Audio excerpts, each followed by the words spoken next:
Des espèces cet après-midi et nous partons à la découverte de la hyène sanguinaire qui attend impatiemment son repas. Attention, ne baignez pas dedans, c'est l'image de tomber. Non, non, tu fais pas de bruit. Je parle à la sono qui voilà les cris qu'on entend la nuit en Afrique. Ça rassure pas, hein. Donc, je vais leur distribuer quand même assez rapidement leur goûter maintenant parce qu'ils ont faim et qu'elles attendent. Oui, Oli.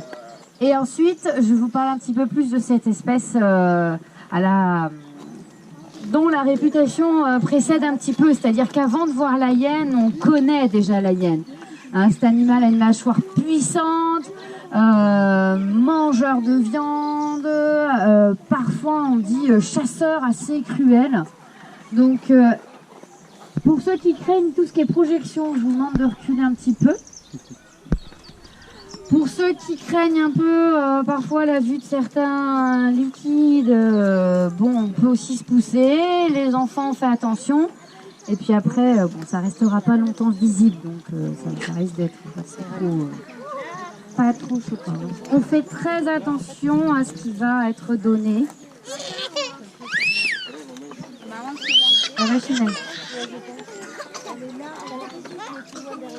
D'après vous, il y a quoi dans mon seau là? Une souris? Ouais, ça peut. Ouais, oh, c'est petit la souris quand même. Du lapin, moi je dirais. La viande. Lapin. Oh, je sais. Oui, t'as deviné. Alors, concombre, banane, ananas, raisin, pomme, kiwi, tomate, carotte. Fenouil. Oh, c'est pas bon fenouil. T'aimes ça le fenouil, toi? Ah ouais, quand même, c'est pas ton truc préféré. Et croquettes. À la viande, les croquettes. Et oui, parce que contrairement à la réputation que vont avoir les hyènes, puisqu'il en existe plusieurs sortes, ce n'est pas un tueur sanguinaire, à part si vous êtes une banane. Parce qu'apparemment, personne n'est ici. Ou un melon, parce qu'ils sont aussi particulièrement friands de melon, mais c'est plus la saison, désolé, on fait avec les fruits qu'on nous a. Donc, notre hyène ici n'est pas une tueuse. Alors, notre hyène, c'est pas n'importe quelle hyène, c'est la plus belle de l'univers. Effectivement, c'est la hyène rayée, parce qu'elle a des... Rayures. Très bien. Et il existe la hyène tachetée qui a des... Rayures. Mauvais élève. Des taches, exactement, des taches. Cette hyène rayée, cette hyène tachetée, pardon, elle, on la connaît un petit peu plus parce qu'on l'a vue dans certains dessins animés, en concurrence avec le magnifique lion, roi de la savane. Le roi lion, ça vous dit quelque chose? Voilà, et bien là, on a des hyènes tachetées qui rigolent, qui sont pas sympas, qui vivent en groupe, etc., etc. La hyène rayée, elle, ne rit pas. Je ne sais pas si c'est parce qu'elle n'a pas le sens de l'humour, j'en sais rien. C'est juste que ça ne fait pas partie de ses capacités vocales. Par contre, elle... Ça, elle râle comme toutes les hyènes. Et en plus, on a des gourmands qui réclament. Hop! Donc là, vous avez un groupe de hyènes. Si on les observe un peu plus attentivement, je vous disais que c'est un animal très puissant. Ça, c'est vrai. C'est pas de la réputation, c'est réel. C'est un animal qui a toute sa force à l'avant du corps. Mâchoire et pattes avant. Et puis, on voit que les pattes arrière, au final, sont un peu plus basses. Ce qui en fait pas un animal très doué pour le saut. Pas de cervale ici. Le cervale, ça saute très haut, pas les hyènes. Et pas non plus un animal extrêmement doué pour la course. Donc même par rapport au loup, sans parler du fameux guépard, hein, qui court super vite. Bon, notre hyène, bon, elle peut s'échapper au galop s'il y a vraiment besoin et s'il y a un danger imminent, mais c'est pas un animal qui va courir après quelque chose d'autre. Donc en fait, rien qu'en observant sa morphologie, on voit bien que ce ne sont pas des chasseurs nés. En revanche, je vous ai dit, mâchoire puissante. Alors, à quoi ça sert d'avoir une mâchoire puissante si c'est pas pour chasser? Question à 10 points. Je vois que tout... Pour mieux déchiqueter. Bravo, 10 points. Ouais. Donc oui, pour mieux déchiqueter, pour mieux broyer. Parce que ce sont des charognards, c'est-à-dire qu'ils finissent, quand il s'agit de viande, les carcasses que les autres carnivores, les autres chasseurs ont abandonnées. Eux ont mangé la chair fraîche, les meilleurs morceaux. Quand il reste pas grand-chose, la peau, quelques nerfs et surtout les os, qui viennent finir tout ça? Les charognards. Vautours certes, mais hyènes sont en bonne position pour manger tout ça. Et ils cassent les os avec leur mâchoire, ils les avalent, ils les digèrent. C'est un excellent éboueur, la hyène. Elle est aussi capable de casser des carapaces de tortues, ce qui est extrêmement rare. Le lion ne le fait pas, par exemple. Il est fort, il est costaud certes, mais il ne casse pas. Et peut-être pas assez patient aussi, hein, c'est une possibilité. Donc en milieu naturel, c'est un animal qui peut avoir plusieurs modes de vie. On voit des hyènes solitaires. On en voit aussi qui vivent temporairement en couple et on voit aussi des groupes familiaux, comme vous avez ici. Donc, 2 adultes reproducteurs et 3 de leurs petits. Il y a une 4e petite que vous voyez dans un autre enclos qui est isolé puisqu'elle est en instance de départ. Eh oui, on va la marier. Oui, bon d'accord, elle n'a pas choisi son mari, mais je vous assure, il est super beau, il est né à Saint-Martin-la-Plaine, c'est un beau gosse. Et elle ne le sait pas, mais ça va être terrible. Donc, pour l'instant, elle n'a plus le droit d'être avec la famille parce qu'il faut qu'elle s'habitue à être toute seule temporairement pour pouvoir partir. Donc ces animaux peuvent vivre en groupe.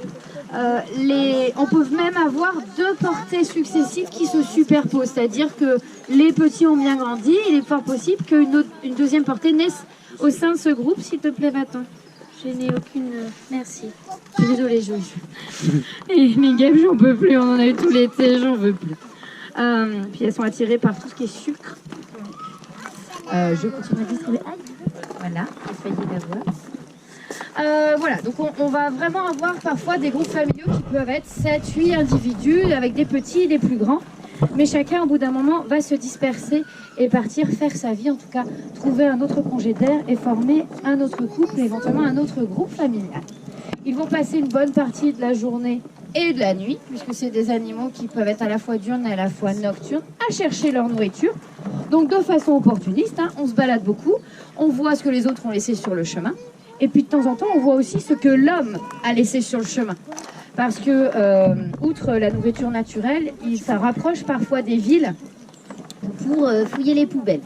Je vous ai dit, éboueur dans l'âme jusqu'au bout. Donc, parfois des hyènes qui sont dans les zones périphériques de certaines petites villes ou certains villages. Non, les choucas, vous attendez qu'elles aient fini. Les choucas, c'est les petites corneilles que vous voyez qui arrivent et qui se disent « Il y a toujours un truc à grignoter côté hyène ». Donc ils viennent picorer. Piquer assiette, en fait, voilà, tout simplement. Donc à la naissance des petits, la femelle, elle va se mettre en retrait dans une petite caverne. Vous voyez... Vous apercevez là-bas une petite tanière, il y en a dans tous les enclos. Elle va la creuser, alors elle peut récupérer dans le milieu naturel, éventuellement, hein, elle peut même déloger le propriétaire de ce terrier. Ah oui, ça arrive. Donc hop, dehors, elle récupère le terrier, elle peut le creuser, alors elle ne va pas agrandir le terrier énormément. Elle fait juste ce qu'il faut pour pouvoir rentrer, elle, et être bien à l'intérieur avec sa portée. Donc vraiment, voilà, on ne s'attend pas à trouver un T3 duplex à l'intérieur. C'est vraiment un petit studio de maternité. Donc comme pour les canidés, attention, les hyènes ne font pas partie des canidés, mais ils en sont très proches. Donc, comme pour tout ce qui est famille de chiens, les petits bébés hyènes naissent très dépendants de la mère. Ils sont poilus certes, mais ils sont aveugles à la naissance, ils n'entendent pas très bien, ils ne peuvent pas beaucoup bouger. Et ils vont développer semaine après semaine leur capacité locomotrice. Et puis au bout de 3 semaines, un mois, on les voit beaucoup plus à l'extérieur, commencer à sortir, à observer ce qui se passe, à suivre leur mère, etc. Donc, c'est vers l'âge d'1 an et demi que les jeunes peuvent quitter les adultes pour aller mener leur propre vie. Donc vous voyez, c'est assez rapide chez cette espèce-là. Voilà ce qui se passe à peu près dans la vie de la hyène. Malheureusement, c'est une espèce en voie de disparition à l'heure actuelle. Il resterait moins de 5000 hyènes rayées à l'état sauvage, ce qui n'est pas beaucoup. Et qu'est-ce qui fait que cet animal disparaît? uniquement, quasiment, sa mauvaise réputation. C'est parce qu'on le prend pour un tueur sanguinaire qu'on lui tire dessus. La hyène, elle est moche, ça mange des carcasses, ça peut attaquer, c'est puissant, on l'aime pas, bah, allez, pouf. Une balle, terminée, plus de hyène. Et puis, la modernisation de certaines zones fait que les animaux s'approchant plus des villages traversent les routes.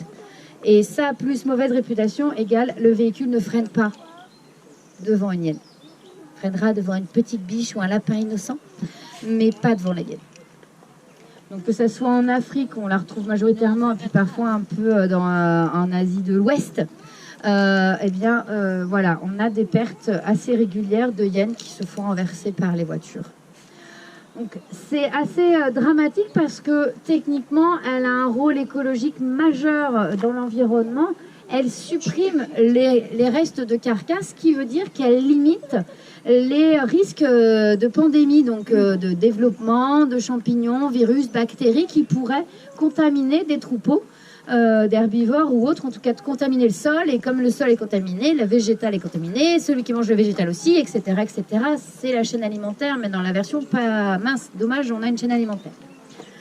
Donc elle a vraiment un rôle écologique très important. On se doit de conserver tous ces charognards parce qu'on est en train de perdre les hyènes, on est en train de perdre les vautours à grande volée. Donc venez adhérer à mon club. Le club, je kiffe la hyène. J'aime la hyène, c'est mon animal favori. En plus, c'est la plus belle.